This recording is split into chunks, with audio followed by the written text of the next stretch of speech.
PL trata de trust também, né? Só para quem está nos ouvindo. O trust é um bicho mais exótico, né? Não é tão comum, é para famílias com patrimônio maior, mas o que é basicamente o trust? E primeiro, aqui é importante dizer, o trust não é um instituto regulado no Brasil. Ele é algo que é muito comum lá fora, não tem no Brasil, mas é aceito no Brasil. Então não existe proibição nenhuma de famílias brasileiras criarem trust no exterior. Basicamente, como é que funciona? Ele é um contrato, não é uma sociedade, né? Às vezes as pessoas acham que o trust é uma sociedade, não é, ele é um contrato que basicamente tem 3 partes. Tem o instituidor, que é quem tem o dinheiro originalmente, o trustee, que é a pessoa para quem o instituidor transfere os bens e que o trustee vai administrar esses bens recebidos do instituidor, e a terceira parte são os beneficiários do trust, que são aquelas que no futuro vão receber seja os próprios bens transferidos pelo instituidor ou os rendimentos lá do trust. Então, basicamente, é essa triangulação, né, no trust. E aí, ele pode ter vários objetivos, aspectos sucessórios, planejamento tributário, ele é um instrumento super flexível.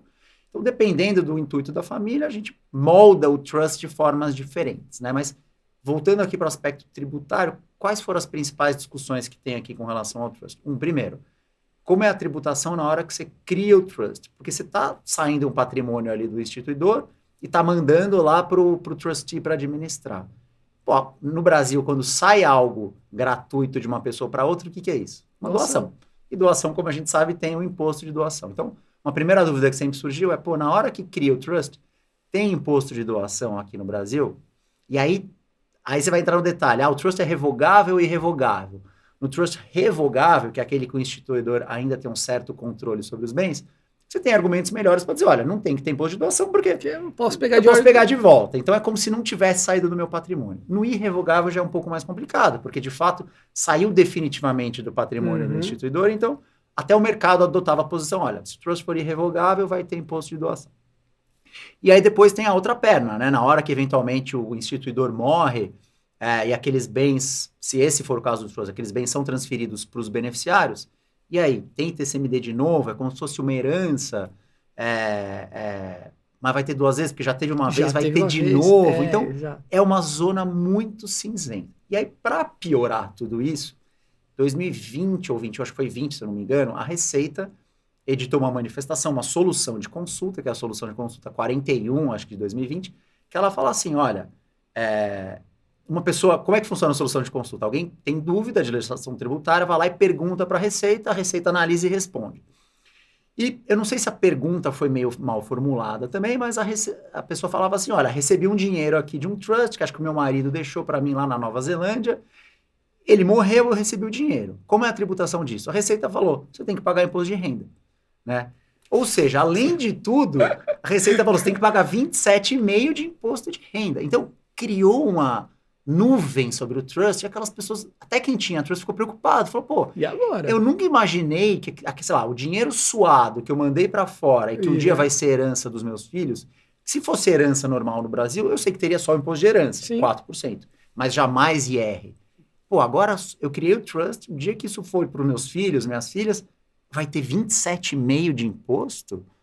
Então, criou... Parece até que foi o estagiário que respondeu isso. O estagiário da Receita. Que não sabe nada. Responde aí alguma coisa aí. Não, e quando você lê essa solução de consulta, você vê que ela é super simplória, assim, não vai no detalhe. Mas, então, isso aí criou uma preocupação no mercado.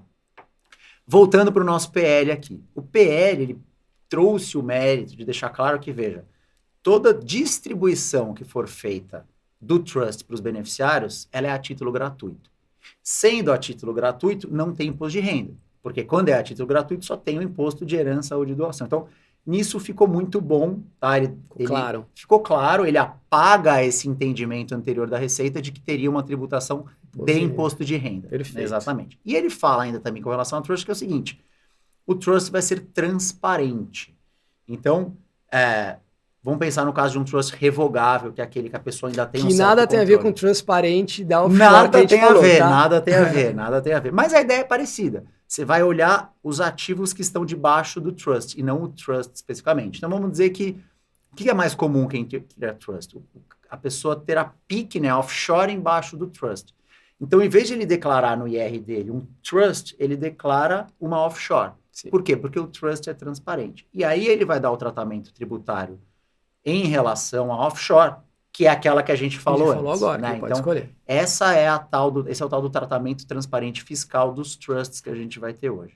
Perfeito. Então, resumindo, não tem imposto de renda e quando for uma transferência do instituidor para o trustee, se for um trust revogável, por exemplo, vai ser como se fosse uma doação. Na verdade, assim, a gente entende que o irrevogável é que seria o irrevogável doação.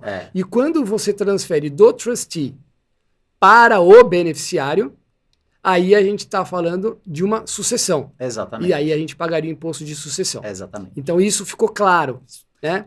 O PL, Valtinho, como ele é um PL federal, ele nem poderia tratar de TCMD, que é um imposto estadual.